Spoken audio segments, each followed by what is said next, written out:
All right.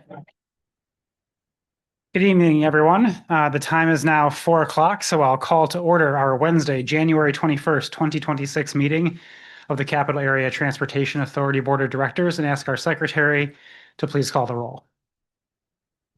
Here. Bill DeShane. Here. Kelsey Dollar. Shanna Drahan. Here. Mark Rudner. Here.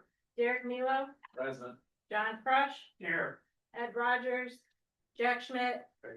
Eric Tanz. Here. Nathan Triplett. Here. And Stephen Bagnosi. Here. All right, thank you.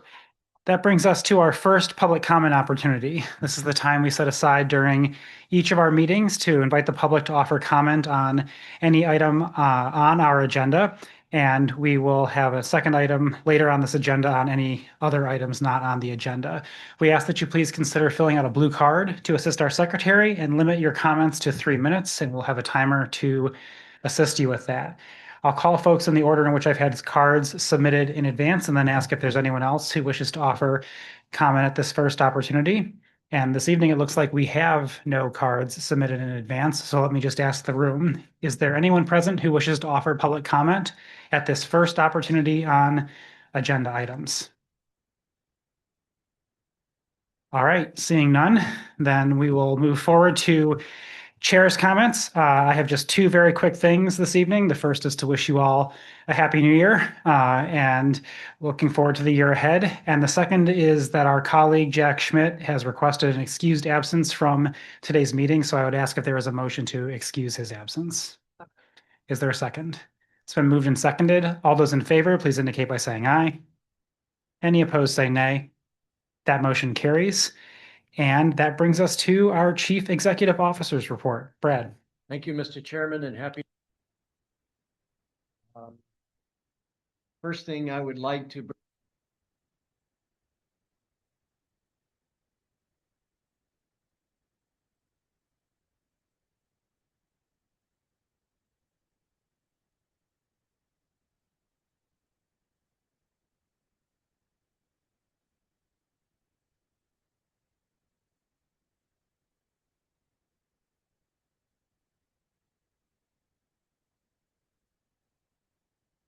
for your efforts on this and operations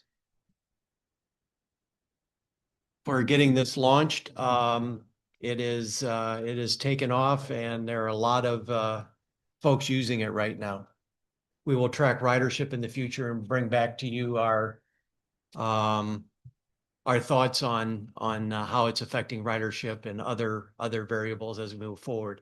Obviously, one of the board's strong visions from the past, and very proud to make sure that got delivered. Secondly, as you know, this past Monday was Dr. Martin Luther King Jr. holiday. We always show a strong presence, not only at the event, but there are a number of events throughout the weekend. Special this year is that we coordinated with the MLK Commission and had a Rosa Parks bus wrapped out front. The official launch of that is going to be on Rosa Parks' birthday and Transit Equity Day next month. So we've had a lot of interest from a lot of folks in the community, our own drivers, staff, our own committee folks who have kind of influenced this. And thank you for your work on this, Marcia, as well as marketing. We have coordinated with the Henry Ford Museum, where the original Rosa Parks bus is located, just like 2 counties from here. And we're very excited to kind of be the voice up here. We're going to make the bus available after it's going to be a kind of a it's going to be a learning museum, if you will. There's a lot of information in there. We had one of our own drivers, Karen Williams, who I love to death, help with some suggestions and getting a cutout of Rosa Parks on the bus where she was sitting on the bus looking out the window. I think eventually we will retire the bus and turn it into a museum piece for the community. So thank you for your efforts on this. And we quietly had it sitting out front during the event on Monday, but you didn't see it on the news. We didn't want to overshadow the event, but with Rosa Parks' birthday coming up, we kind of wanted to sneak it in because we're kind of excited about it. Switching quickly to other things like state funding, as you know, that there is a lot of funding influx. The 511 grant for the purchase and renovation of the Greyhound building is a state grant included in that. We have adjusted quickly. That was a $5 million grant. We have drawn down, Andrew, $1.5 million of that. We're going to continue drawing that down until we're told otherwise. However, our phase one contingency plan is that we're going to move into the building sooner than later with less renovations, meaning instead of potentially a glass boardroom and nice accoutrements, we're going to put drywall up and get into the building and start using it for the functionality that we wanted to. We have the ability to do that. We're not going to hold our progress in lieu of where the funding's going to land. So we will keep you. It's kind of confusing. You've heard a bunch of stories on both sides. We're not taking a one or the other approach. We've got a kind of middle of the road approach where we believe that we can get in there. We've got a couple of things we need to fix, but the building's in good condition, and we're going to start looking potentially at phase two, working with the chairman and some of our state legislators to fund that. So we'll lay that out in the next couple of months. The exciting part is, I believe, with Andrew's leadership and the architect, that we could potentially have our first board meeting in Greyhound this May. And so there's some real advantages to not spending a lot of time on doing too much, and let's get in there and get the party started. The board directed me and staff to look into having solar at that building as well as our existing buildings. We hired a consultant who is going to be presenting his findings next month, but wanted to kind of tag that initial study is done and costing for that is done and rate of return is done. And so believe me, you don't want me talking about it. I thought we'd bring the consultant in and answer your questions. So we're going to schedule that for next month. And finally, in the news, you see that the listening bus sessions have been scheduled monthly. These are basically our public involvement meetings that are on the buses. They have been selected monthly on different routes at different times. And if you have not seen this public notice, we will make sure you get a copy of it and we will see you out there. That's my report, sir. Thank you, Brad. Questions for Brad on his report? Shanna. You want to sign up to one or more of these? Do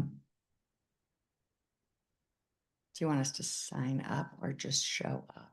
You know what I would say? I would say that is at your discretion, Madam Vice Chair. Okay. If you would like to assist as kind of a staff person, Okay. glad to have you. Okay. If you want to show up unannounced and meet and greet with people as a board member, you are fine to do that as well.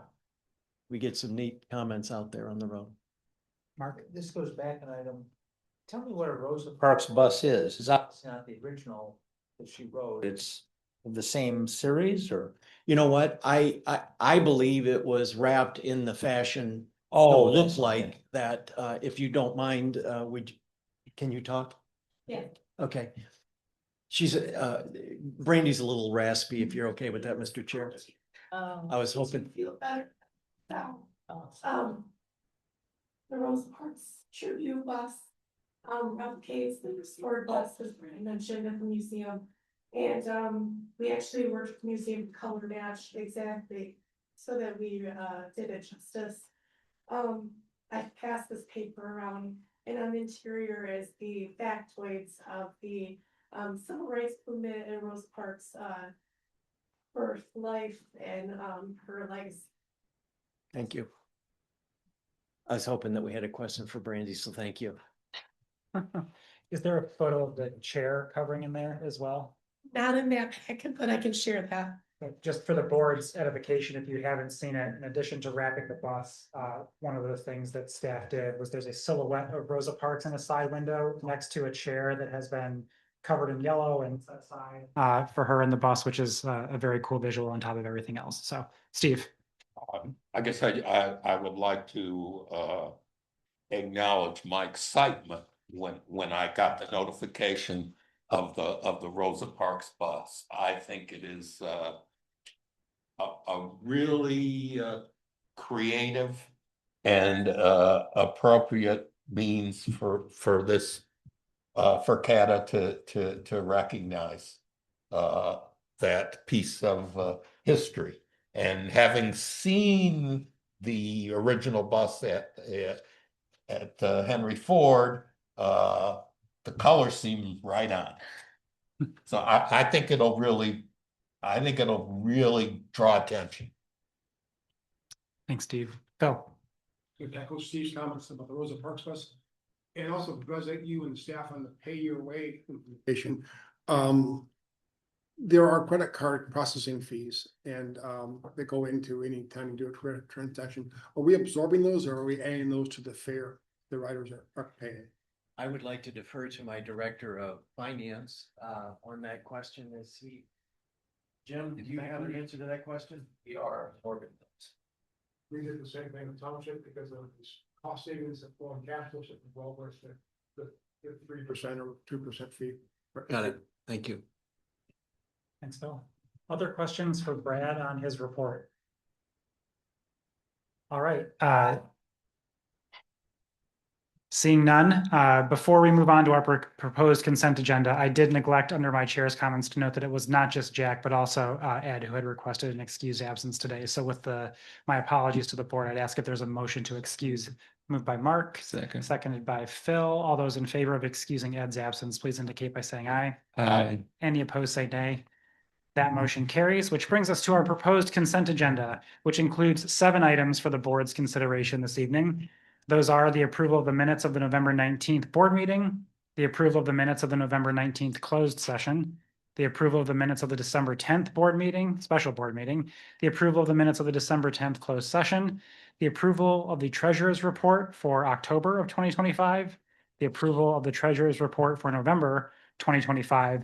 Just a note to the board, you do have hard copies of the 2 sets of closed session minutes at your seat for your review, and just remind folks to leave those at your station when you leave this evening so they can be collected by staff. Does any member of the board desire to have any of these items removed from our consent agenda to the discussion agenda? Seeing none, is there a motion to approve the consent agenda as presented? You know what, I'm just off my game today. I just want to note too that the last of those items is the purchase of 5 small buses, which is also listed under our consent agenda. So the motion to approve the consent agenda includes all those items, including the purchase of 5 small buses. Kelly, are you still comfortable making that motion? All right. Is there a second? Steve. Moved by Steve. All right. All those in favor, please indicate by saying aye. Aye. Any opposed, say nay. The consent agenda is approved as presented. That brings us to our discussion agenda. We have no discussion agenda items this evening under our regular meeting. Old business, there is no noticed old business to come before the board tonight. Likewise, new business, which brings us to our second and final public comment opportunity, which can be on any item related to the operation of CATA. Same rules as before, so I'll just ask, is there anyone who wishes to offer public comment on any CATA subject at this second and final opportunity during our regular meeting?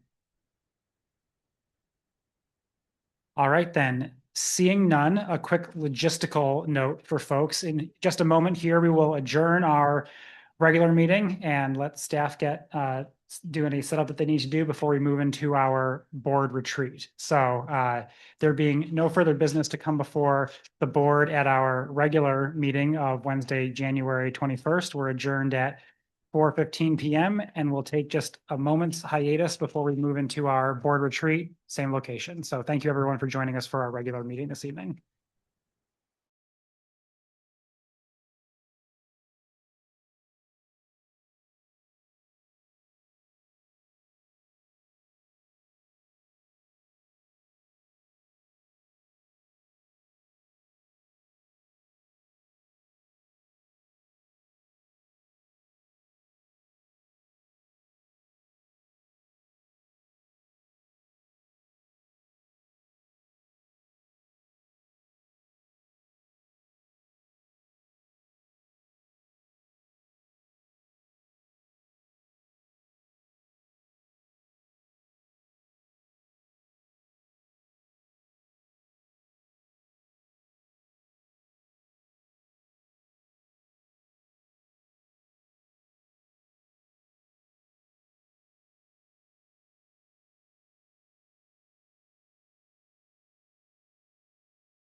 All right, everybody, looks like we're good to go. So I'll call to order our board retreat for 2026. Welcome again. The welcome is a little anticlimactic since we combined this into the same location on the same evening, but welcome again. And I'll turn it over to Brad for an introduction before we jump into tonight's material. Thank you, Mr. Chair, board members and members of the public. This is our annual retreat for the budget by policy. We hold it in January. It has had a different look at different times. Over the last several years, we've kind of run over on time by doing a lot of neat progress from last year to this year. We've made the decision here based on where we left you in the September budget meeting and what we're facing moving forward, that we probably want to get right into the numbers. We can talk about some of the other programs and goals based on the strategic plan as we move through. A lot of that is not changing. We can have staff come before you in the future months and do presentations, but without spending any more time on this, we wanted to get right to it and get an update from Jim and start talking about scenarios for you. It's my introduction, sir. All right, then Jim, the floor is yours. Okay, good afternoon, everyone. So what I plan to do today is provide, first of all, a brief recap of what happened in fiscal 2025. And then I'll provide an update on where we are for fiscal 2026. And then we've put together a few scenarios for the board's consideration for fiscal 2027. So that's sort of the outline of what we're going to talk about today. So fiscal 2025, we ended up in a really strong position for the year. Revenue for the year was $74.8 million. That $74.8 million included the last of our COVID money, which was about $15 million. So that is fully expended at this point. Expenses came in at $62.3 million. So net operating income was $12.5 million. And then relatedly, the change in net position, which also includes our capital activity, came in at $13.1 million. As usual, our auditors will present the audit report at the March board meeting. So you'll hear more about fiscal 2025 at that point. Next slide. Going to be talking a lot about cash tonight. Our 2025 cash and investment summary. We started the year at just under $40 million, $39.9 million, ended up at $43 million. So an increase of $3.1 million, which was very much in line with what we talked about last year. And we'll review some of that in upcoming slides here. And I would note that there's not a direct correlation between our change in net position and our cash flow, and I'll get into that in more details in a few minutes here. So for 2026, this slide here, this was the last slide in last year's presentation that I brought forward to talk about tonight. So when I presented to the board, it was last February. And we had a lot of things up in the air that we were uncertain about at that point, both regionally and at the state level. The Delta Township situation. And at that point, if you recall, the state LBO, it had been coming in very low, as projected at 26% at that point. So we were sort of in a wait and see mode at that point. As far as going forward, we did adopt the budget at $58.3 million, which is within that range that we have talked up there. But we knew that we were going to have to get more data before we kind of move forward. So what actually happened? We actually have gotten a lot of closure on some things in the last 9 months of 2025. We did get closure on what was going to happen in Delta Township. We got good news on the LBO budget for fiscal 2026 that was increased at the last minute to 29.43% for urban. So that aided our situation. And then two really important things that happened.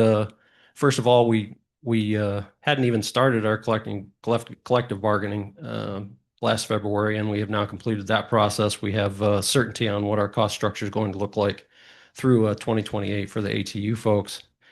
And then, obviously, very importantly, we were able to renew that operating millage through 2030. This is another slide that I pulled directly from last year's presentation, and then I updated the information in the green. So again, we were projecting at last February at 26.04%. It actually came to 29.43%. Accordingly, that increased what we were expecting to get from our urban operating revenue from $16 to $18 million. And no changes to the federal operating environment at this point. The COVID relief money, as I mentioned, is gone. So what does that mean as far as what we're projecting for cash? Last February, we thought it was going to be around $1 million a month or $12 million for the year. That extra couple of $1 million that we got because of the LBO increase. Now we're thinking it's going to come in more around $10 million that we're going to go through in fiscal 2026. This yet again is another slide that I had last year. This was cash flow sort of historically by month. So October of the fiscal year on the far left of the screen and September on the right of the screen. And the lines that are solid were things that had already happened at that point. And then the dotted lines were projections. So the orange line represents the fiscal 2024 number of just under $40 million. And then at that point, we were projecting between 42 and 43 million for where we were going to end up in 25. Ended up just a little bit ahead of where we thought we were going to be, but very close. And then you can see our fiscal 2026 projection at that point is the yellow line in the middle of the screen, which we were going to project spending down to about 31 million in fiscal 2026.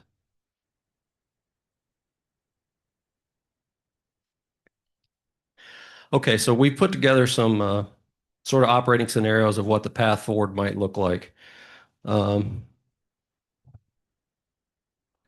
few assumptions that we're putting into these. Right now, we're billing it. The LBO is going to remain at current levels. I did add the rural percentage there. We do get a little bit of rural funding, but the vast majority of our funding does come from the urban bucket. So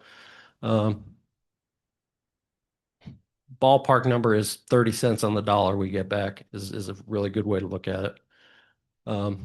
That next bullet point there, LBO dollars, total dollars received decrease as expenses are reduced. So when we were going through and looking at identifying places where we can reduce our costs, for every $1 million that we reduce our expenses, we lose $300,000 of state operating revenue.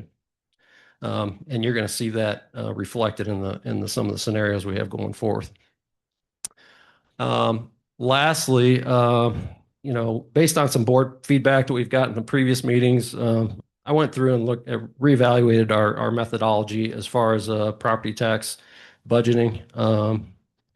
And what I did this time was I took our 2025 actuals. I have the data for the 2026 levies, which was at the county level, 4.9% increase at the county level.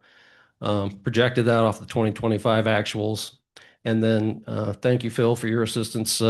Phil gave me a number for 2027 of 2.7% estimated and projected that. So long story short, 6.6% increase from the 2026 budgeted amount is what I've got built in for 2027.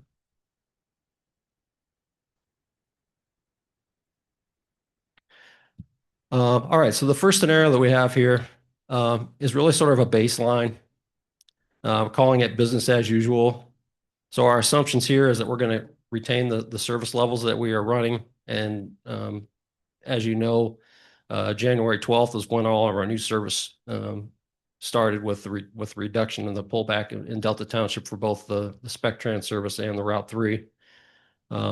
So basically, it's business as usual. Staffing levels staying the same. You can see we have the fiscal 2026 budget document has our staffing levels at just under 400 people and 255 operators, 37 in maintenance, and 106 in administration.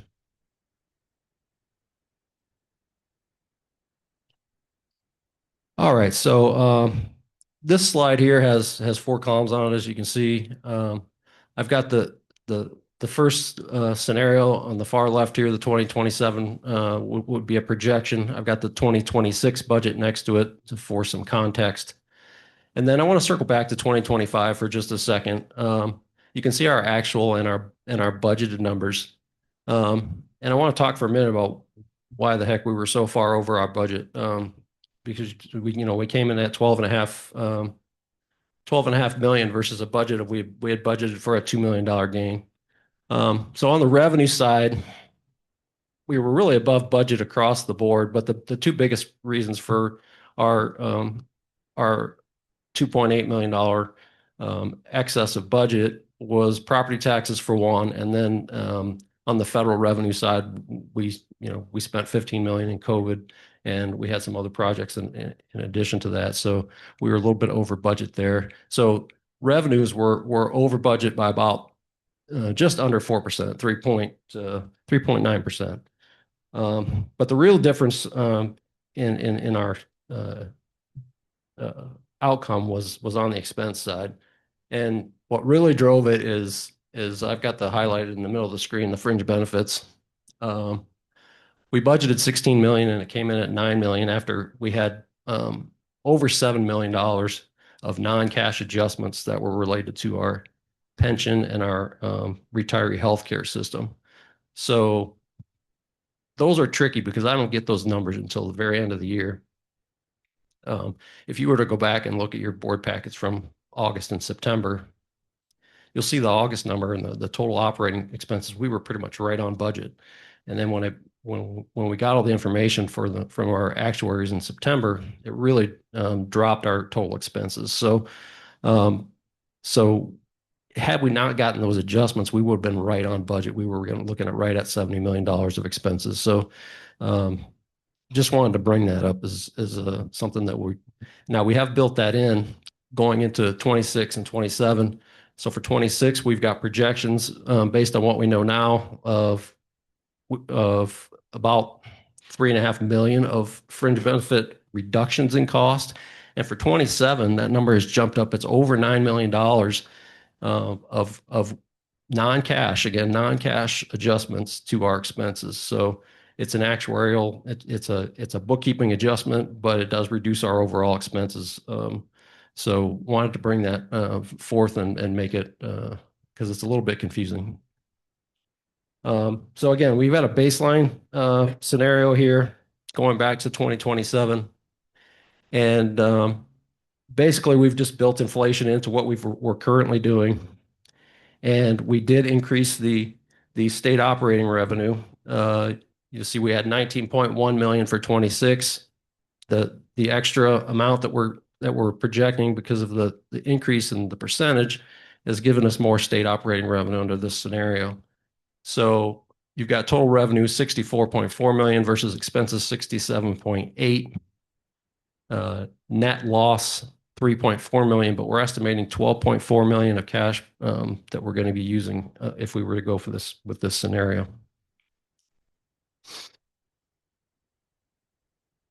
So the next scenario here, calling this administrative attrition, again, maintaining current service levels under this scenario. So the directors over the last several months have gotten together and looked at areas where we feel like we could find some expense reductions from the administrative side of things. And we've identified costs over a wide variety of things, one of which is a few administrative positions, and I mean just a handful at this point, basically not being filled immediately. So in addition to some other things such as reductions in training, reductions in some of our charitable endeavors, things such as that, but a wide variety of things that were, if you go to the next slide, Dan. So basically we've identified, as compared to the baseline, we've identified about $1.8 million of expenses that we can reduce, which brings your total expenses at the bottom of the screen there to 66 million under this scenario. Now, importantly, the state revenue on the other screen that we were just at was 23.6 million. So when we reduced our expenses by 1.8 million, we are reducing our revenue by 500,000. So our net gain at the bottom of the screen, if you will, is about 1.3 million. So we would have a net loss under this scenario of 2.1 million, but our cash flow we're estimating at about 11 million under this scenario.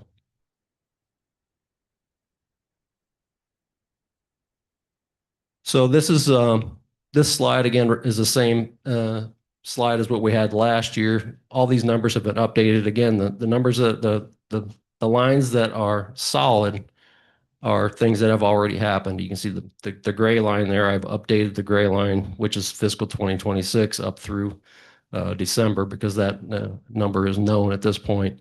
The dashed lines are projected where we think we're going to end up.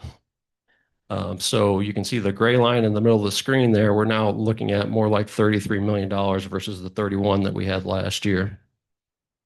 Under this scenario that I just presented, this scenario number 2, our cash at the end of September, we're projecting at the end of fiscal year 2027 is going to be right around $22 million. And I point out that the green line on the bottom of the screen, that's a representation of the board minimum, which is the board policy is 25% of expenditures is what's required to be maintained on hand. So the 16 million is a rough estimate of that number. Excellent. So this is a good time to talk about our sort of service levels by hour. So this does account for, again, for the Route 3 inspectronic changes within Delta Township. So this is annualized based on the service that we started running just last week here. 605,000 hours total of service, and that is broken out. We have fixed route hours, 328,000 hours, and that does include some extra services as you're seeing on the screen there. The next largest bucket of service is our demand response service that's operated by Transdev. That's about 145,000 hours annually. And they are currently providing service for Spectran Rural, the Night Owl service, the LotLink service, and the shopping bus. Next would be the demand response service that we are doing internally at CATA. That's at 69,500 hours. Protection, which is maintaining backup in case we have people call off, et cetera, like that. 48,500 hours, and that's almost identically what we ran in protection hours for fiscal 2025. Lastly is training. 14,000 hours is what we are projecting.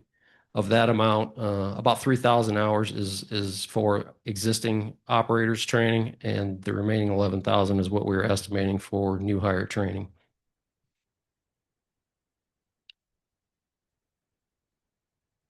So this next scenario builds upon scenario number 2.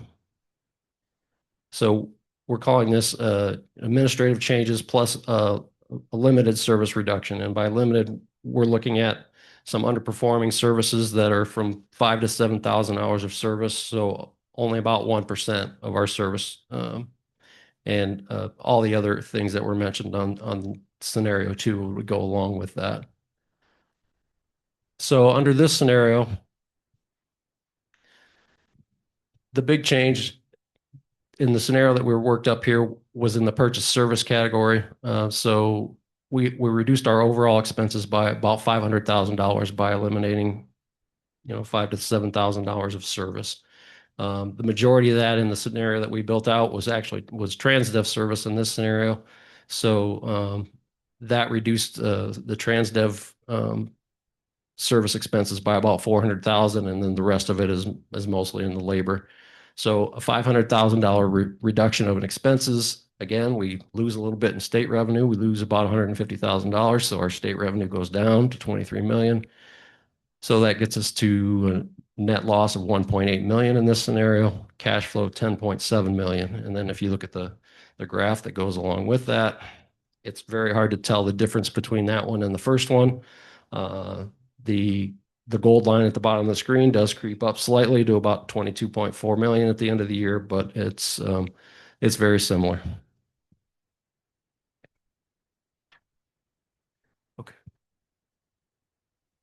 So the last scenario that we have that we put together for you is would be an additional 5% cut of services. So under this scenario, we would be looking at roughly 30,000 hours of service cuts. We haven't made any decisions on what the specifics of that would look like at this time. And then just a comment that my projection is going to show 5% all across the board in all the expense categories. Realistically, if we dive into this, there's certain costs that we aren't going to be able to really reduce, such as liability insurance, utilities, retiree health care, things like that. So we're going to have to find other administrative areas to cut in order to get to that 5% across the board. So an additional 5% expense reduction gets us down to 62 million. We also lose 5% again on state revenue, so 21.9 million. This scenario does, however, get us to a positive net income for the year of just $400,000 or so. But again, we're using about $8.5 million of cash in this scenario. So I've talked a lot about expenses to this point. And the trend lines here, you can see that this one does look a little bit better on the bottom line. We get to almost $25 million of cash on hand under this scenario at the end of the year. 24.6 is the number. Jim, quickly before you move on, I think Steve had a question on this scenario. Can you go back to the, yes. What that 8.5, on this example, what that 8.5 million cash flow, is that money coming from assets? That's money coming from our reserves is what is. So basically that takes our reserves down 8.5 million. Correct, yes. Okay. I'm trying to figure out. Yeah, so if you go back to the graph, yeah, the graph would represent our reserves, if you will.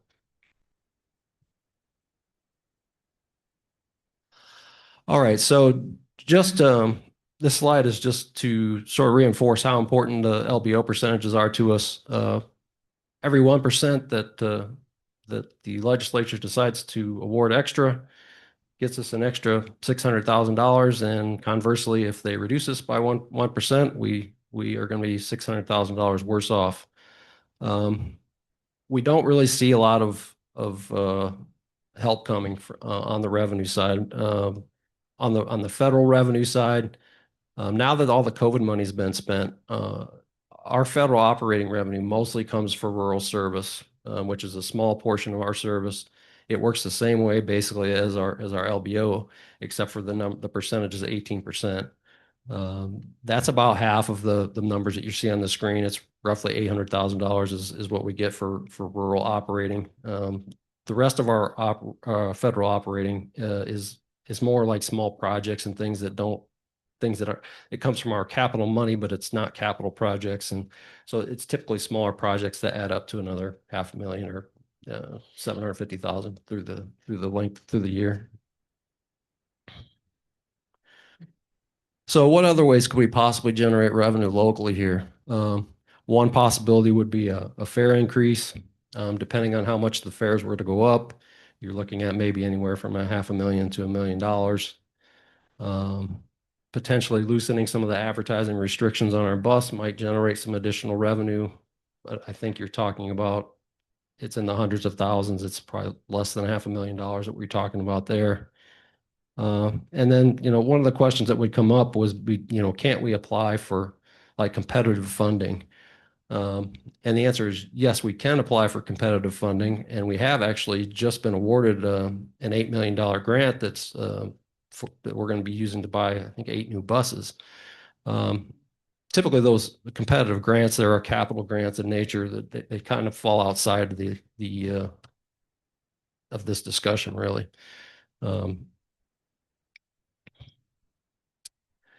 So the revenue issue versus expenses is a national issue. This is just a few headlines that we've run across in our transportation newsletters over the last few months from both around the state and around the nation.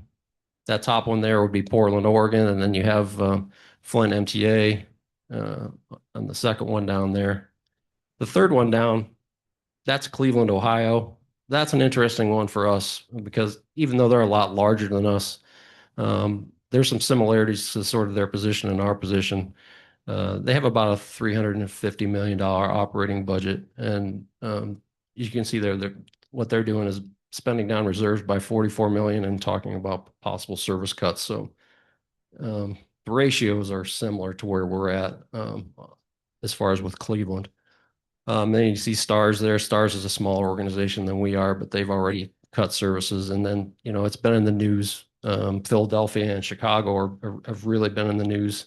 Philadelphia did avoid massive service. They did have massive service cuts for a week or two before they found funding at the state level to reimburse it. But, the story here is really that this is something that all transit agencies are looking at, and we're in line. We're behind most of them, but we are in line to have some of these issues that are going to be coming at us. So the last slides here.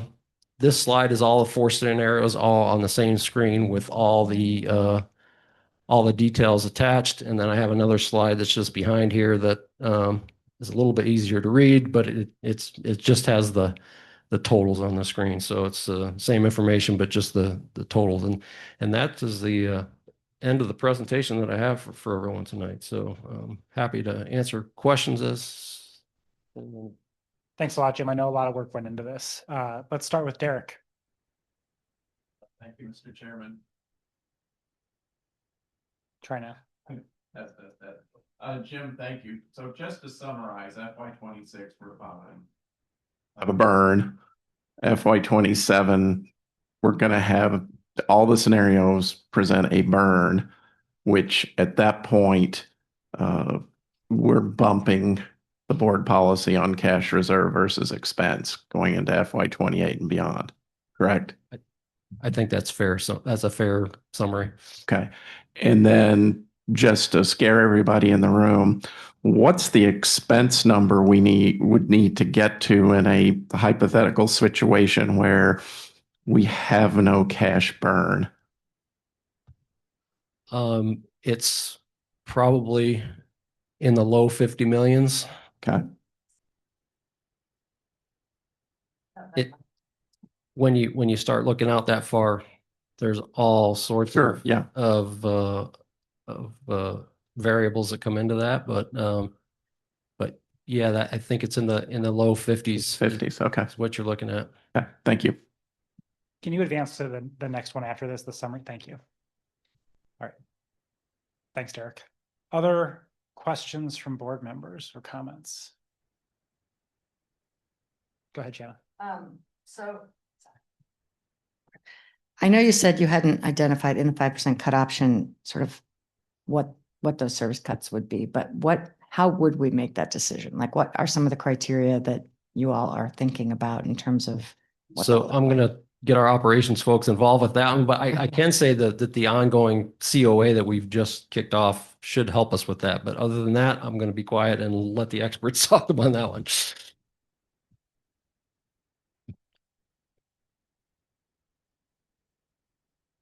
Thank you for the question. So as you might imagine, there's a lot of facets that go into the routes. It's not just the sheer numbers of who rides and how many people ride per day.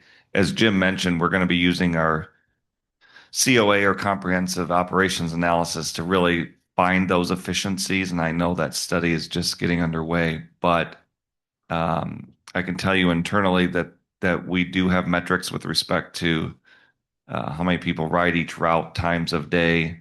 And I know Commissioner Grevner, you and I have talked over the years about, empty buses and weather-related phenomenon that impact the routes. But I guess this is a roundabout way of answering your question. But I'll just say we have not really committed to pulling back specific routes or services yet.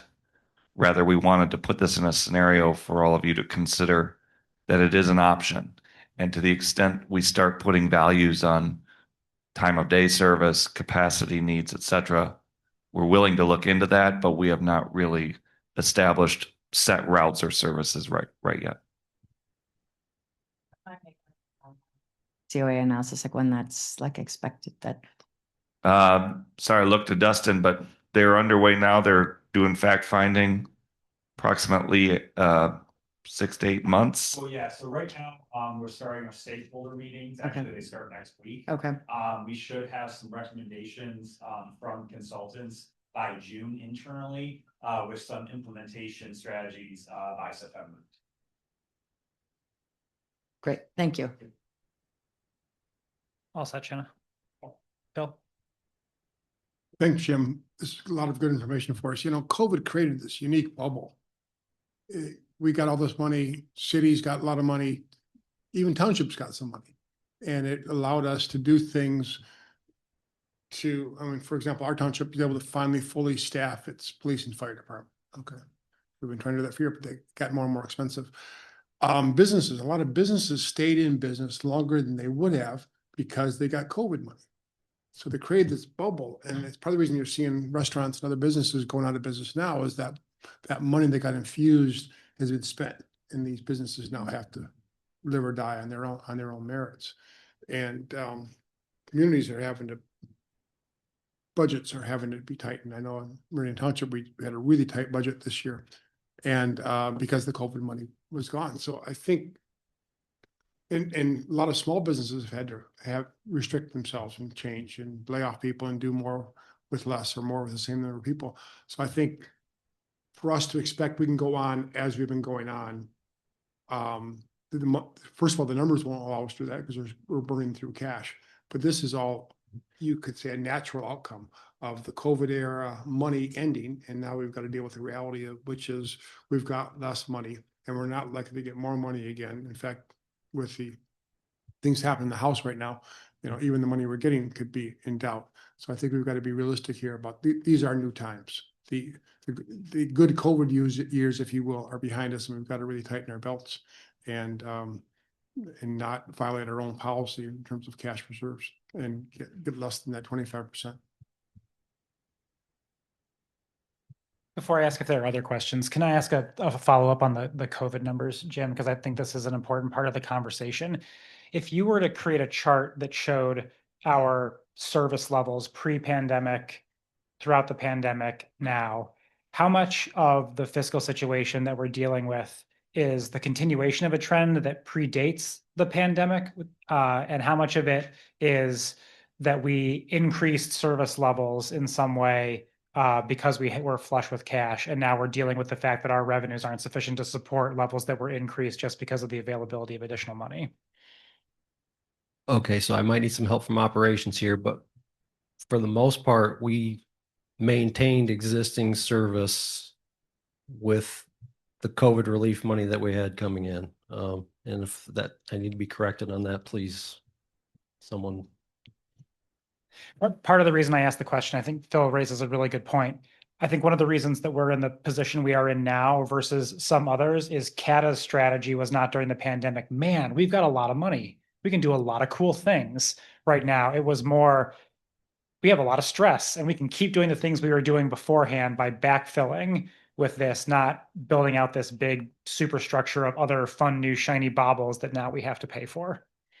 Do you think that's a fair read of the situation? Yeah, and having get a little bit a minute to reflect on it, we did have some extra expenses that we incurred during that process. We spent, you know, a lot of money cleaning the buses. If you go back to the beginning of COVID, you know, that was in the millions of dollars that we spent cleaning those buses on a multiple times a day, that sort of thing. But for the most part, yeah, I think that's right on. One comment, if I could, Mr. Chair, and to take you back to that time, and we're not going back and changing history and changing the map, but if you remember that time, there were a lot of agencies that were laying off staff and putting them on unemployment. We decided to, before the COVID money came, let people go home and take care of their families, and brought people back at time and a half. And then we were able to bring in that new money and pay for that. But that was horrifically expensive. And frankly, we'd do it again. It was very difficult to get those drivers back at some of those agencies. So the thing that I always talk to Jim about, and God bless that we've got Jim and Pat before him. That's why I like really tough finance guys here, because as you see on that line, and I wanted Jim to really zero in on this, we got real close on our cash reserves during COVID. And that was a different time and everybody was struggling, but we were real low on cash. And then we went to record highs on cash because we took the money and we banked it. and you see where Cleveland is digging into $44 million of their cash. We're spending, but we're not at the Cleveland level yet. I've said last year, I'll say it again, we're about a year. Do you agree with that, Jim? We're about a year, maybe a little less. We're about a year from everybody else. Yeah. Also during the COVID, it was a unique situation. I feel like we leveraged those dollars really as best we could. Typically, if we have a dollar that we are used for, that we get for operating from the feds, MDOT makes us deduct that from an eligible operating expense. With the COVID money, they essentially let us, we used almost 100% of the COVID money. So over $60 million. We had a tiny little bit that we used for some safety initiatives, but most of it was all wages that we used that money for. MDOT allowed us to still get that 30% on those wages, even though we had gotten 100% reimbursement from the feds. So we did as best we could to bank it. Is what I think what I'm trying to say there. Before I recognize Shannon, the last point I put on here, especially for folks around the table who have been on the board for a while and sat through a lot of these, perhaps to a significant extent, it doesn't matter how we got here, right? It doesn't matter whether it's COVID or whether it's something else, because the fiscal situation is the fiscal situation. I do think, though, the solutions we choose to employ might be a little different, whether you think it's been driven by, well, we got really flush in this rare moment in history, and now we've got to deal with that, versus if we just erased COVID from our memory and went back to this budget retreat from 10 years ago, the graph has been reformatted, but the numbers on the bottom are essentially the same as before, where every one of those graphs I've ever seen during the entire time I've been on this board shows a projection outwards because of the structural challenges with the way transit is funded in Michigan, where cash reserves go down. There are challenges out there. And I think that we're still facing that same challenge. And we've had this conversation before. We're going to have it again. It may have been complicated by COVID, but the overall piece here, I can't think of how many times I've seen that chart with the same sort of thing that we've had to wrestle with. Shanna. Yeah, I was going to say something very similar, so I'll just say ditto. And then I do have a question though.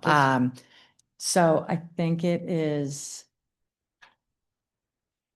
SIRE 2 that has potential fare increases, or maybe it was just a revenue slide where you were talking about potential revenue. You didn't actually build in fare increases. We haven't built any fare increases Okay. into any of these scenarios. Actually, Okay, just potential revenue sources. the When was last time we've changed? Like, just can someone remind me? I know, I feel like I should know this, I but believe 2008. Okay. Andrew says 2007. A quick follow-up on Shanna's question about fare increases. Apparently, we're just going to play off each other because we've anticipated each other's questions. That's fine. I know. When you have that projected revenue from a potential fare increase, and it's somewhere between $500,000 and $1 million, how does staff project the price sensitivity of our riders when we're projecting that number? I mean, certainly, if we didn't include that, you charge more money, you bring in more money, but that assumes that we have the same number of riders, and riders don't mode shift away from transit because they don't like the fact that we've increased fares. So how does that get taken into account when you make that kind of projection? So it's a really, really interesting question. And it ties back into our pay your way thing that we've just rolled out, right? So the pay your way thing, we don't currently have this, but it allows for the functionality to be built in where you have what's called fare capping, where someone who doesn't have the ability to buy a 31-day pass, if they're using the app or one of the smart cards, they can pay $1.25 at a time. The system will recognize when they've reached that 31-day pass limit and it won't charge them anymore. So to answer your question, I'm sure we're going to see some losses if we were to increase fares, but how elastic is that? I don't know that we haven't gotten to that. We haven't gotten there. Steve? I guess I have a related question to that. At the point we're going, if we get to the point where we're looking at a fare increase, it would be helpful to me to see a comparison with equivalent systems. So I did a very brief, if you remember the legislature, when they were going through the last budget cycle, they were talking about tying the amount of state operating revenue that we're going to receive to the percentage of the total revenue that we had that was fare box. So at that point, I went together and I threw together a really quick summary of comparing us to similar agencies, both around Michigan and then throughout the Midwest, places like Fort Wayne and Dayton and things like that. We're not at the bottom. I think the lowest fare I saw was $1. But most of them were $1.50, $1.75, $2. So I would say we're in the bottom 20 percentile, maybe the bottom 10 percentile as far as that single ride fare anyways. Go ahead, Shanna, finish, and then Derek. Sorry, I hate to make a shot. I would be interested too in other agencies that have shifted to kind of the contactless payment, like what impact that has on the elasticity. Because there are psychological differences between shelling out $1.25 or even what a 10 pass rides versus when you're in this day and age when people are loading and reloading cash on here. I don't know what that looks like, but I'm curious whether anybody's studied that or if there's anything out there on that. Be worth poking. We have not gotten there yet, but Yeah, just Derek. Thank you. Jim, feel free to punt this to Brad if you want to, but there's no reasonable scenario where we can raise fares in a way that changes the fundamental trend line that we bump into our cash reserve policy within a 2 to 3 year period. Is that correct? I think that's accurate. You know, Yeah, we're not going to get there that way. there's no one scenario. What we do is we get into an equitable step forward. You've got to be able to talk to the public and say, people are paying their fair share. What is that fair share? Debate amongst yourselves. When we're at the lowest, it's hard to, it's one piece of the puzzle. Do we raise fares? Do we not raise fares? I think the COA will help address revenue as much as service and how we balance all of that. Mark? Well, everybody be happy to know that I'm leaving in about 10 minutes. I have ever so many things I just want to get across. On the fare thing, I don't think anybody should really put any hope in fare changes. One of the things that would happen is if people actually talk about a serious fare overhaul, I'm going to propose low income policy, which essentially waives all fares for people who are anywhere near poverty, and you won't come out with a penny net out of fares. I'd actually kind of like to do that anyway, but I'm not going to force it on anybody. But if the train is already leaving the station, I'm going to get on that. And you'll see how easy it is to just declare that everybody who's low income gets a pass. For me, I think the most important thing I just want to argue is I think there's too much focus on balancing the budget for fiscal 2027. I just think that everybody thinks this is about, we did 2026 and 2027, and the way we will put together 10 years of history of CATA is 1 year at a time. We think about all this stuff. And I just really wish that we would spend a lot of this planning effort to think about how the world is changing and how we are not changing as fast as the world is. And people have talked about COVID, which was like a knot in the timeline, in the rope of continuous time. But more importantly, all these changes in how people live and where they work and how they work and what time they work and where they go to school, and whether you have to actually show up at a class and a million things like that. And CATA is so, well, public transit in general, government in general, we're so slow moving that we're 10 and 20 and 30 years behind all these things. I mean, just for example, if we just continue the trend line from 2019 and 2020 before COVID, let's say 2015 to 2019, we were well over 11 million rides, and we have not recovered to that. And the reason we haven't recovered isn't that, that, I don't know, COVID damaged the world. It's that people have been changing how they live. People have been, MSU they've moved classes around that students attend on different days, and just all sorts of things have changed.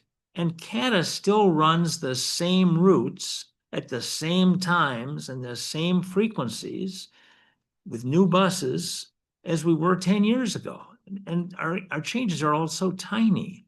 So I think we certainly ought to be talking about a 1% cut to services because God knows that 1% of our services are no longer providing any significant value to anybody. I mean, the world just changes. I mean, there's a funny story that John and I talk about, which is that we still serve Spartan Village. On the MSU campus, Route 20 still goes into Spartan Village.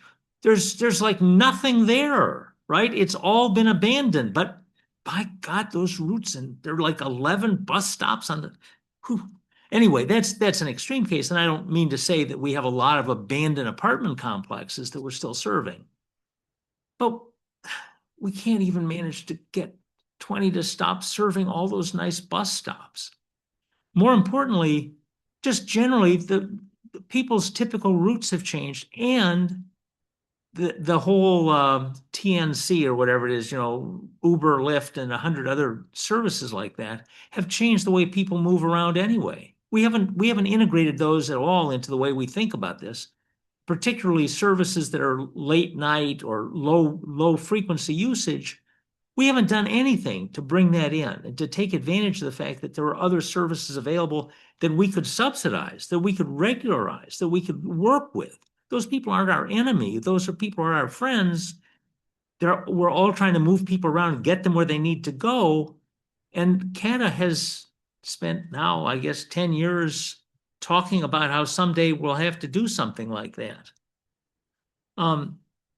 Anyway, so I think that we ought to certainly have a 1% reduction. I mean, almost even if the budget looked great, we ought to be eliminating something like 1% of our service, just so we can get rid of Route 20, or at least that piece of it, please.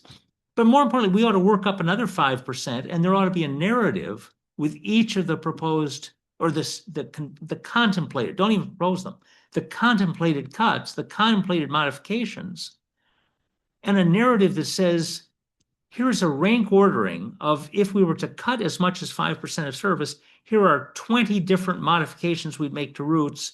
These are the losses. This is how many people would be affected. This is the impact on those people. This is the savings to CATA. And this is where we would, for example, redeploy service. Because at the same time we're talking about cuts, we ought to be talking about starting and redeploying service, extending service, putting new service on the routes.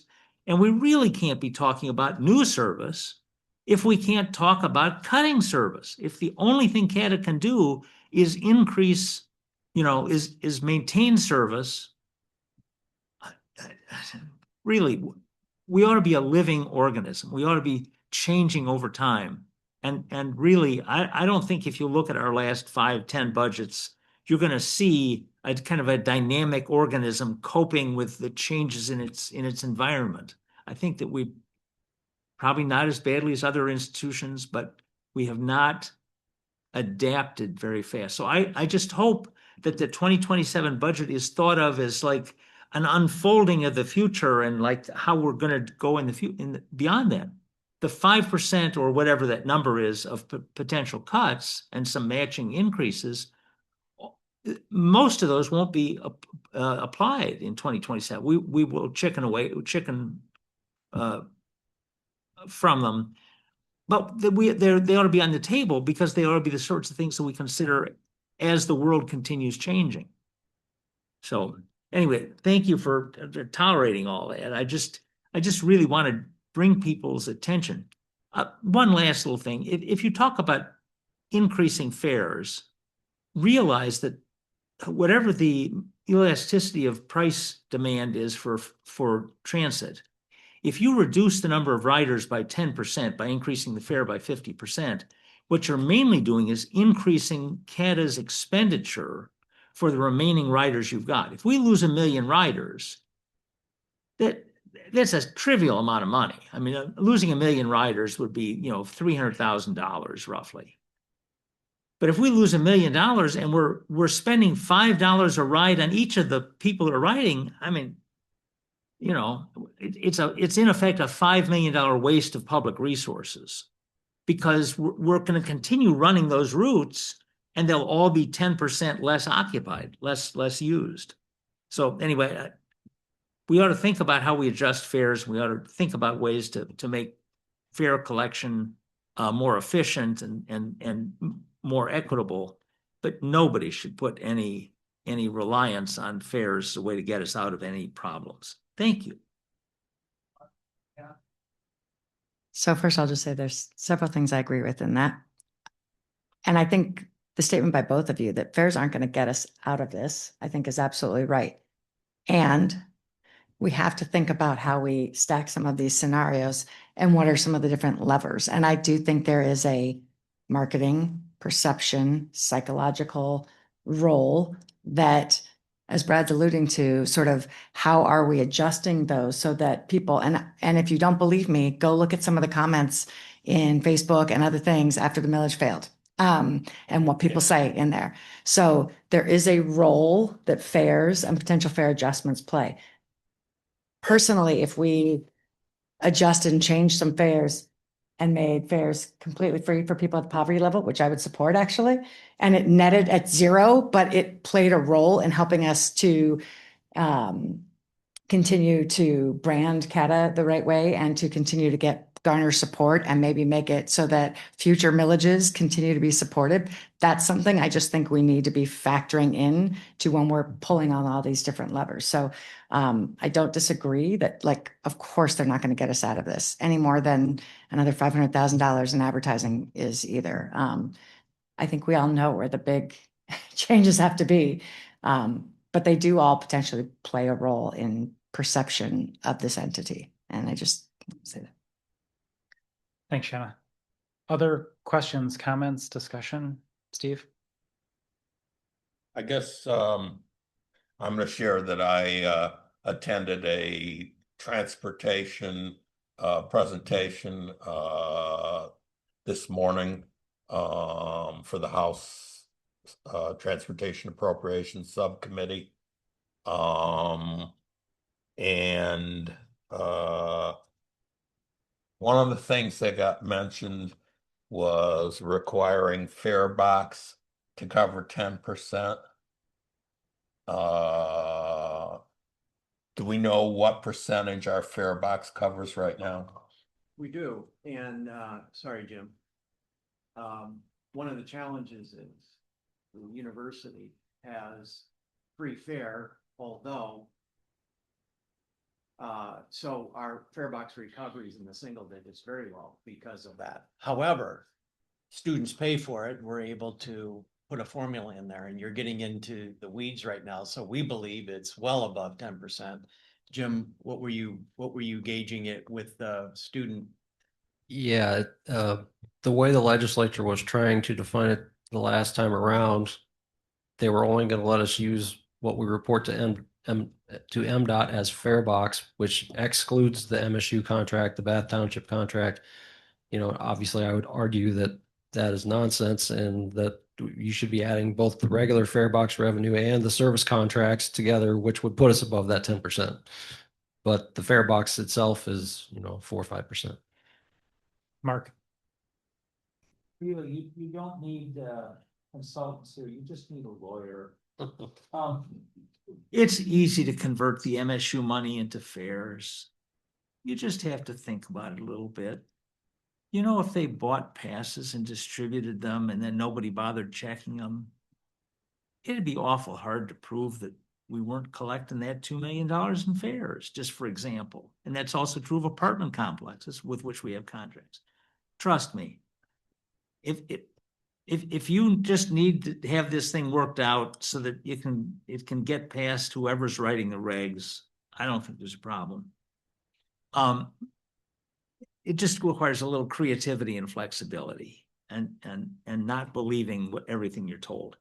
The other thing I should have said when I was ranting about the future and trying to adapt to it, I don't think that anybody at CATA has ever at a public meeting breathed the word driverless. I don't think that we have any contemplation at all that within a few years, that's bound to be a thing that's happening and it's going to fundamentally change the economics of what we're doing, particularly on low volume, short trips, with one or two passengers. I mean, we're just bound to end up there. And it's the sort of thing that it's not gonna make any difference in 2027, but we ought to be thinking about all this stuff kind of as we go. And I just so anyway, I'll stop. Thank you. Other questions or discussion? Go ahead, Steve. I did notice in looking at some of the ridership figures that on a percentage basis, we're showing like 3 to 4% month over month for the paratransit ridership, which is the growth rate is higher for paratransit than line buses. I'm assuming that those are more costly. If that keeps spreading, that's going to be something we're going to need to address. I mean, they're kind of different animals. We just have to know both of them. Agreed. Other questions, comments, discussion? Just one quick piece of reflection, and I want to echo what Shanna said. There was a lot about what you said, Mark, that I agree with. I'll put one thing on the table that I've spent a lot of time thinking about. I don't know what the right answer is, but it troubles me about how we have some of this conversation. Steve's point about the infinite wisdom of the House Appropriations Committee on this subject raises it as well, which is I think a lot of these conversations about things that are outside us are driven by people who are not regular transit riders and don't know who is regularly served by transit, which we're just going to have to deal with. The reason legislators are obsessed with a minimum fare box percentage is because none of them have ever set foot on a bus, but they have this feeling in their head and in their heart that someone who's not them should pay for transit, should be those people who are riding the bus. That is what it is.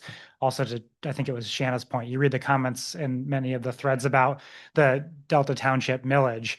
A whole bunch of folks who are very happy it failed have big ideas about how we could do exactly what Mark is rightly telling us we can't do, which is solve all of our financial challenges by just charging people what it costs to operate a bus. With that editorializing aside, the thing I worry about is, and Mark, when we talk about driverless and TNCs and things like that, I would love to figure out how we get some better data about how we could incorporate the ridership that we actually serve into those services, because the concern I have is, so for me, if I want to get down Michigan Avenue, I can hop on the one. That's no big deal to me. I can hop in my car. It's no big deal to me. I can call an Uber. It's no big deal to me. But a disproportionate number of our riders are not in that situation at current cost levels. And we've seen that now play out in Delta Township with the reduction in the 3. And what folks are talking about is when people in the comments say, we'll just call an Uber instead, someone who needs to commute to their job and back every day cannot afford, many of those folks cannot afford to do an Uber in that way. I know that's not what you're suggesting, just like take things as they are. But I think we've got to find a way to get good data about what percentage of our riders are those things even possible for, and what percentage of our riders could they be a greater possibility for at what price level? Because my possibly risk-averse intuition is in areas of the country where transit is a serious option for non-choice riders. And I just have to say as an aside, I hate that terminology, but for the sake of this conversation, where folks are using it to get to entertainment and to get to work and whatnot, who aren't doing it because it's an economic necessity. there's a lot more options there than for folks who are non-choice riders who either because of disability or their economic status have to make different choices. And I think that's one of the things that I completely agree with Mark on. In the long term, like we've got to dig into that, but part of what I want to dig into is how do we make those things available for a broader swath of the population and not make the same mistake that our friends in the legislature are making, that they picture it just somebody who likes buses. So lots of questions there, but Mark, go ahead. About 3 years ago, when I stopped doing my sermonettes because I just felt like I used to have an official sermonette at the end of each meeting. Yeah. And well, I was never exactly on the agenda, but that didn't stop me. But I stopped doing it because I got so little resistance that I kind of felt like, I mean, the only resistance was that it takes forever to get anything done. One of the things I proposed at that time was that we really ought to do some serious research locally and also nationally. And it's not just what are transit needs. That never gets anywhere as far as I can tell. We ought to ask the question, first place, how do people actually get around? How much Uber and Lyft is there really right now? And who is doing it and how far? And I mean, just can we get 1,000 typical trips? Can we buy that from Uber and Lyft? I don't know. So we can probably find lots of ways to do research and actually find out where there are trips now, how much they overlap bus routes, how well they could be synchronized with bus routes. But we also ought to do some research nationally and find out what deals TNCs have made with transit agencies. I think they've done lots of specific things that are not reported, but I think that, if you go and just look around the country, you will find that there are campuses that have cut deals with them, that there are transit agencies, there's last mile service and all sorts of things.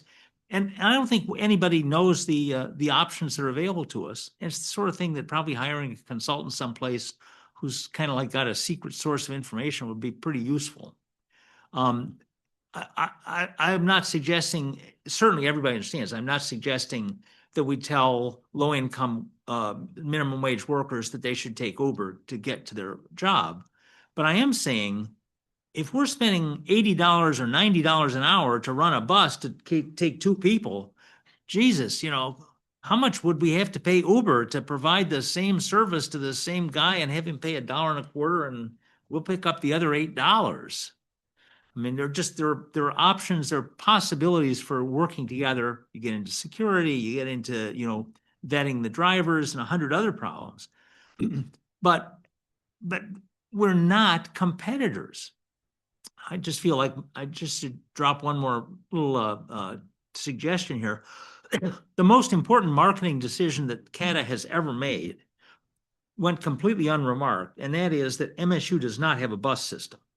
And that is the single thing that has made CATA as effective a service as it is, because there are 40,000 kids who just think it's normal to get on a bus and then they get real jobs and they move around and they move to Lansing and they just keep thinking that taking the number one isn't a big deal. And it's the fact that we have integrated our service with the MSU system, for example, and that it's flawless and that nobody even thinks about it. That's the ideal. It's not to have some service that you have to sign up for and that you have to download something and it's unusual and it's only runs at particular hours. It's just a seamless, flawless, easy to take advantage of system like we have with MSU. Yeah. Thanks, Mark. Go ahead, Steve. I don't know what our contractual arrangement is with the current group doing the COA. Is looking at, what the term I want to say, the mix of our ridership, in terms of income level, in terms of are they regular riders?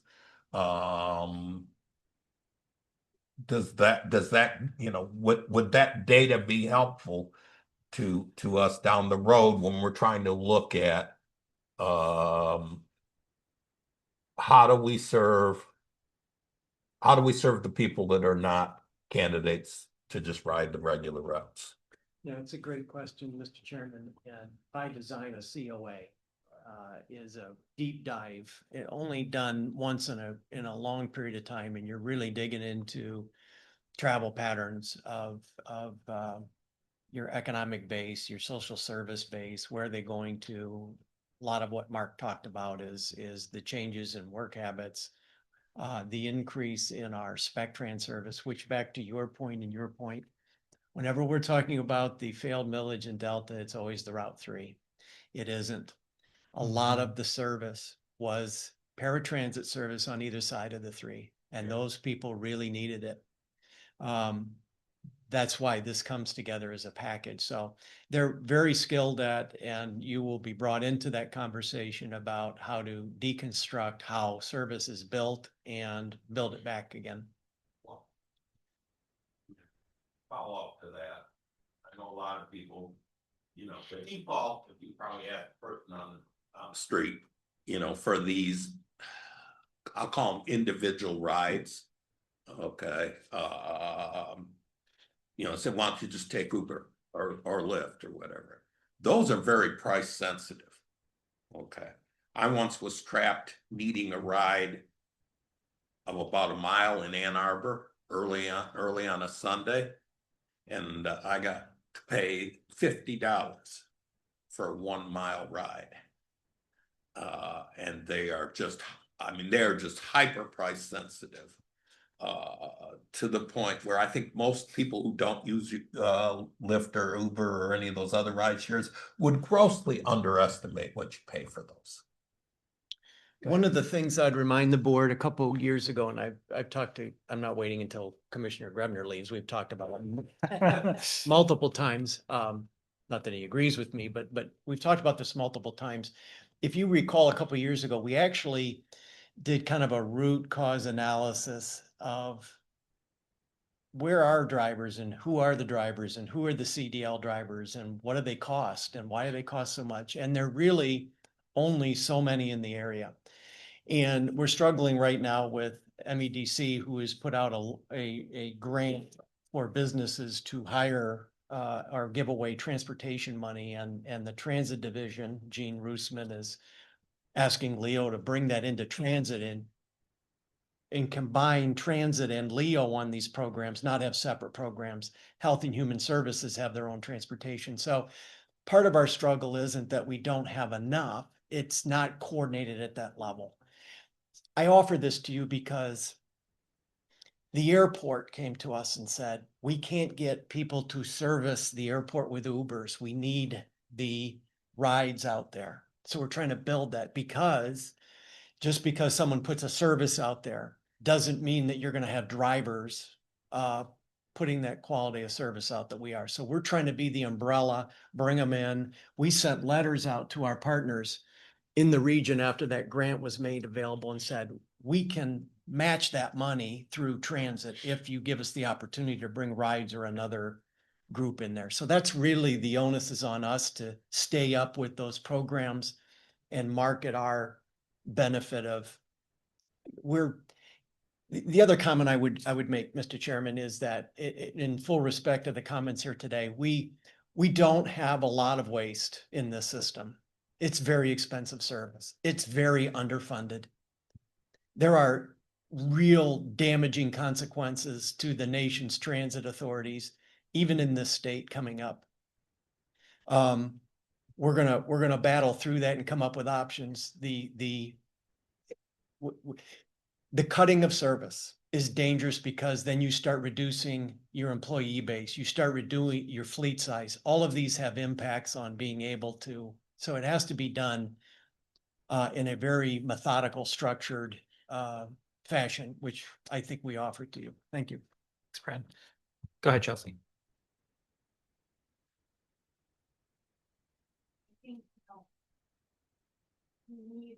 Looking at some of the folks here with their day jobs, we need to make sure that transit and planning, they are linked.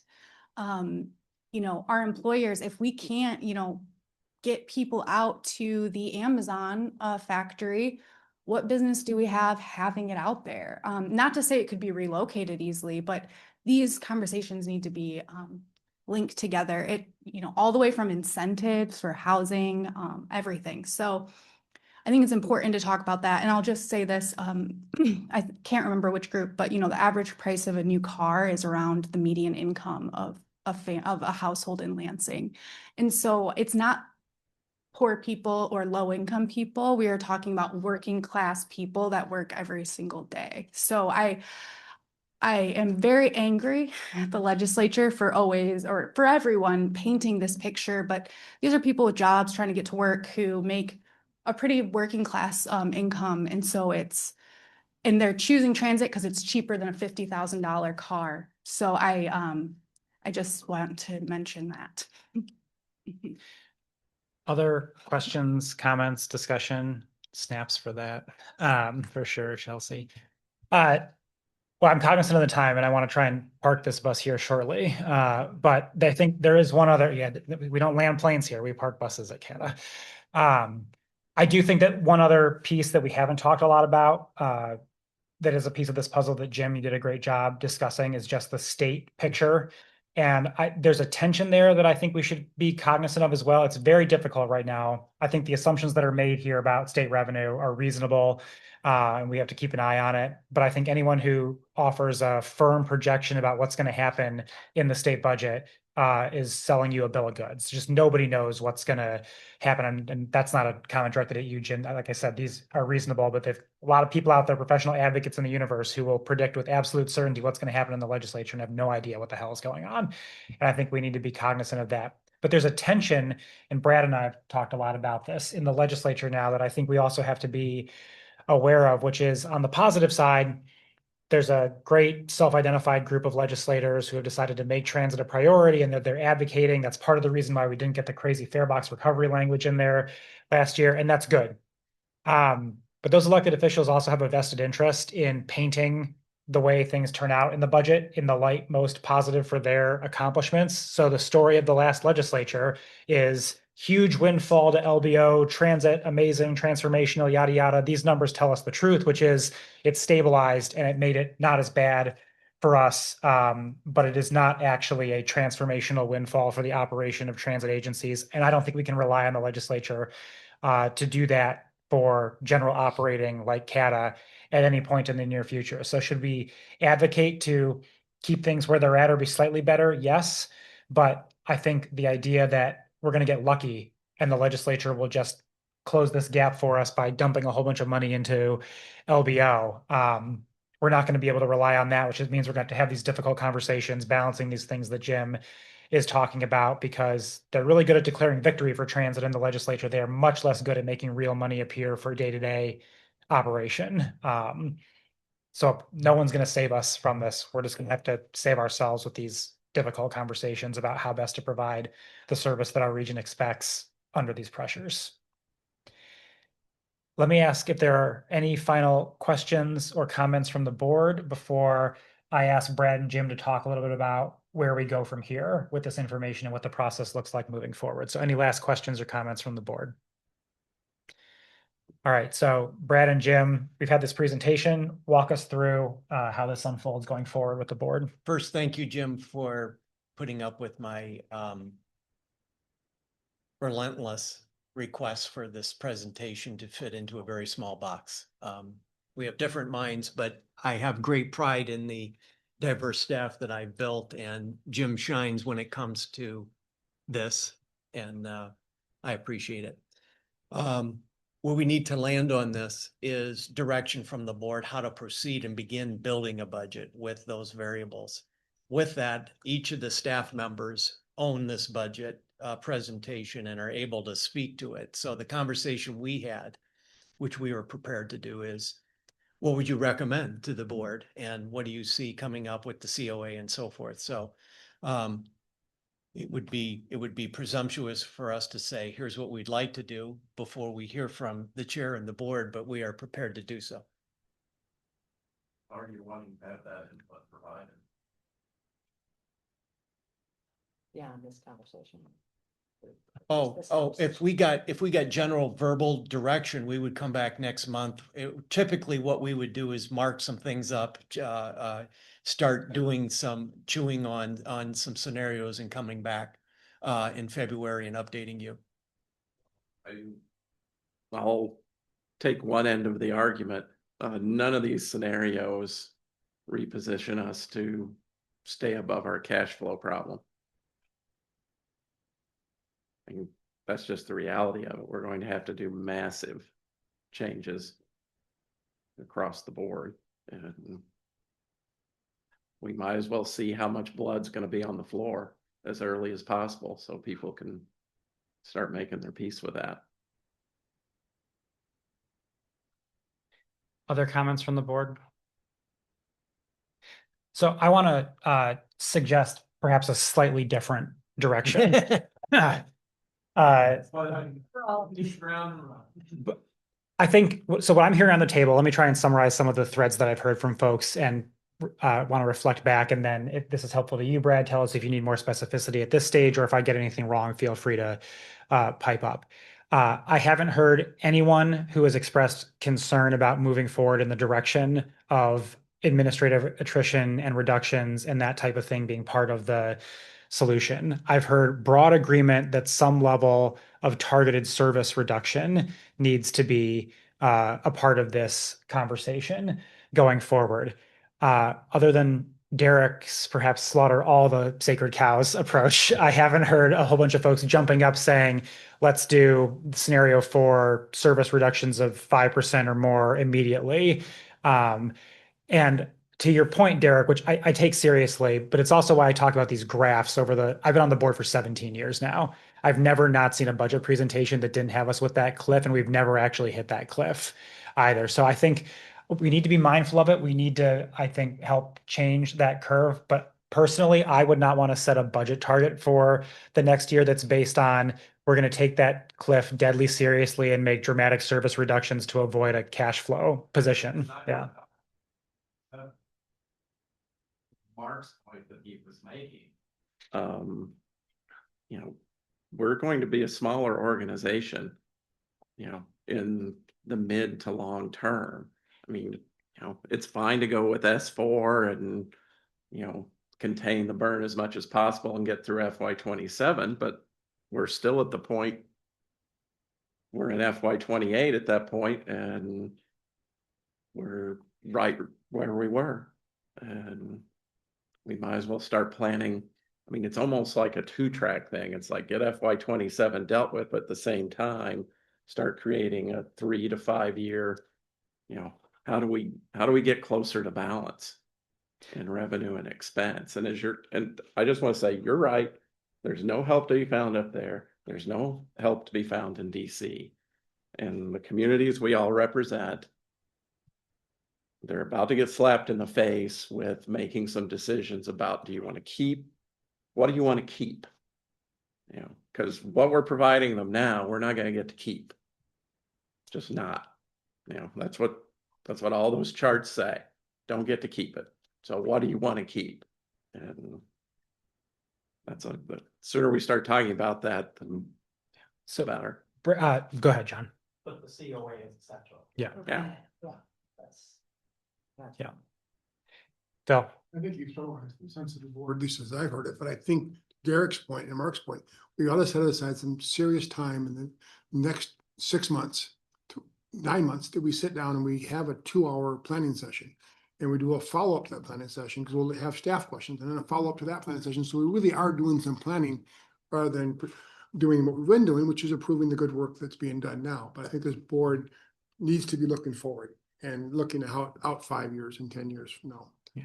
I would suggest, to John's point, to inform a conversation like that, which I agree is going to have to happen, having some information from the COA is essential. And also, correct me if I'm wrong, Jim or Brad, the limited service reductions, there's some idea of what that might look like. But beyond that, picking a percentage, staff has not put pencil to paper and said, here's how we would achieve this percentage at this stage of the process. So if we want to, let's just say all of us had a totally free evening and we wanted to spend 2 hours right now, like what could we cut? You're not prepared to have that conversation right now. Agreed. So I think to Phil's point, which I agree with, and perhaps in terms of direction tonight, it sounds like the board understands the necessity of service reductions going forward, but probably needs some additional information from staff about what reduction scenarios might look like. And you need to tell us, to John's point, when we can get that information at a level of specificity that is useful in relation to where the COA is, so we can have an intelligent conversation. Because one thing, at least personally, I don't want to do, we can throw a whole bunch of numbers up on the board in terms of service reductions, but when we say 5% service reduction and Jim can equate that to hours, like I get the number of hours, I have no idea what that means for a rider in reality. And I think to have that conversation, we need to get a more concrete picture of what does it mean for riders and routes and communities. And I speak for Mark since he's not here, also a process where we identify opportunities. I mean, Yeah. it's not Yeah. just about cuts, it's about being different. How are we going to be a different organization? What can we do? You know, can we do something good and mitigate what's going to be perceived globally as bad? Yeah. And we need to do that at the same time, but these, you know, when we have a public meeting, you know, the provisions of the Open Meeting Act are such and the mechanics of it are such, you can't have, you know, a true discussion. It just doesn't work that way. That's why we have to, as a public body, rely on staff. It's like, okay, you guys put your heads together and start bringing us options, and we go, yes, no, maybe. I mean, that's, yep, we have to have that transparency. John, I think you were trying to get in there again.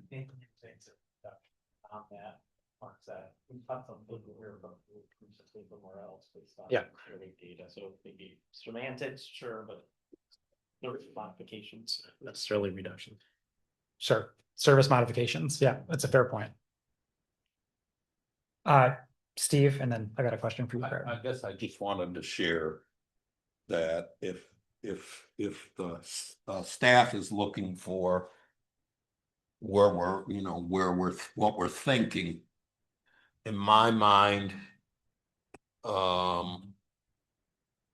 number 4 up there is probably the most prudent of the options to be looking at. I'd like to understand what that turns into, what that winds up being in terms of service reduction. You know, something concrete we can look at. It could be, I mean, are we talking about shortening hours on routes? Are we talking about reducing frequencies on routes? Eliminating routes? Go ahead, Shannon. Just, I think one of my concerns is having staff do a lot of that analysis while we're also doing the COA, and that's going to inform a lot of that. And there's a timing glitch here that I'm very cognizant of, right? Like we need to make some of these decisions. We're going to need to give you some of this input. 2027 budgeting is happening.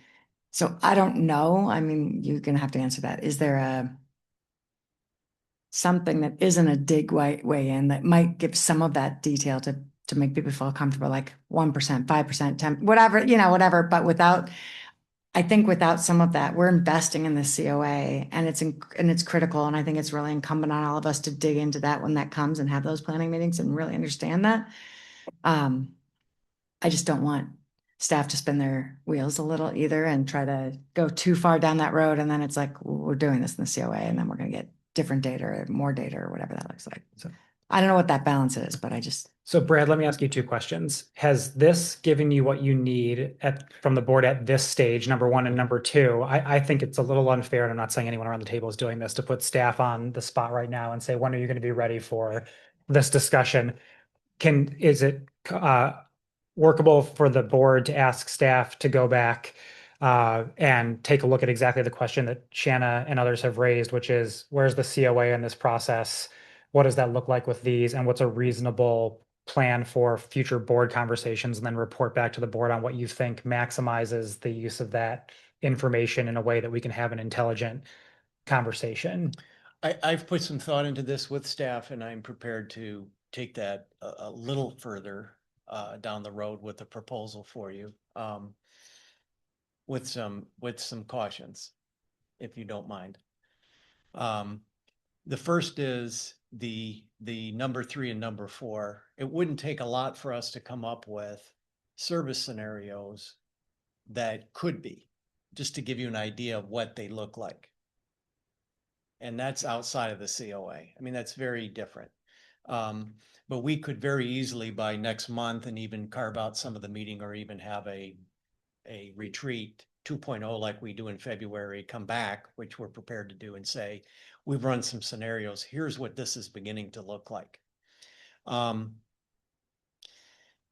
That won't take us long to do, and it won't be contradictory to what's going on with the COA.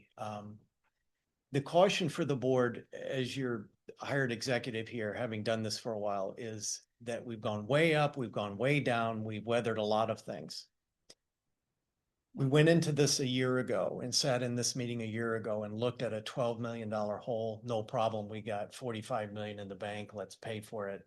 We'll be careful. I think the paper took away the comment that we were going to tap the brakes. We were cautious. And so here we are now.